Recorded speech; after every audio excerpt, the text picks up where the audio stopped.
আসসালামু আলাইকুম রহমতুল্লাহ। Welcome to my channel. সম্মানিত মুসলিম ভাই বোনেরা, আজ আমি আপনাদের সামনে আলোচনা করব জিলহজ মাসে বা কুরবানের দিন সমূহে নৌকো চুল কাটার মাসআলা সম্পর্কে আলোচনা করব।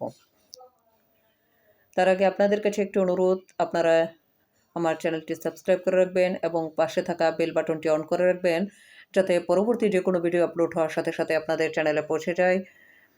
এবং এটি যেহেতু একটি ইসলামিক ভিডিওটিতে একটি লাইক দিয়ে দিবেন, ভিডিওটি অন্যদের মাঝে শেয়ার করে দিবেন। নৌকুট চুল কাটার মাসআলা সম্পর্কে উম্মুল মুমিনিন হযরত উম্মে সালমা রাদিয়াল্লাহু আনহা থেকে বর্ণিত, রাসূল আকরাম সাল্লাল্লাহু আলাইহি ওয়াসাল্লাম ইরশাদ করেছেন, যে ব্যক্তি জিলহজ মাসের চাঁদ দেখল এবং তাতে কুরবানি করার ইচ্ছা করল, সে যেন কুরবানির পূর্ব পর্যন্ত তার নখ এবং চুল না কাটে।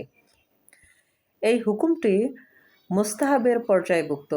আমল করলে তো ভালো, যদি আমল না করে তাহলেও গুনাহ হবে না। হাদিসের উপর আমল করার জন্য চুল ও নখ কাটা থেকে বিরত থাকলে অনেক সওয়াব পাওয়া যাবে ইনশাআল্লাহ। হাদিসের উপর আমল করলে অবশ্যই সওয়াব পাওয়া যাবে রাসূল সাল্লাল্লাহু আলাইহি ওয়াসাল্লামের বাণীর আমল করলে।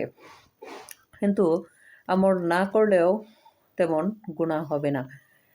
এটা রাসূল সাল্লাল্লাহু আলাইহি ওয়াসাল্লাম ইরশাদ করেছেন, যে ব্যক্তি জিলহজ মাসের চাঁদ দেখল এবং কুরবানি করার ইচ্ছা করল, সে যেন কুরবানির পূর্ব পর্যন্ত তার নখ ও চুল না কাটে।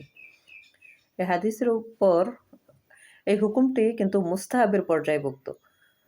যারা এর উপর আমল করবে তাদের জন্য ভালো, আর আমল না করলেও তেমন গুনাহ হবে না। আশা করি মাসালাটি বুঝতে পেরেছেন। আসসালামু আলাইকুম ওয়া রাহমাতুল্লাহ।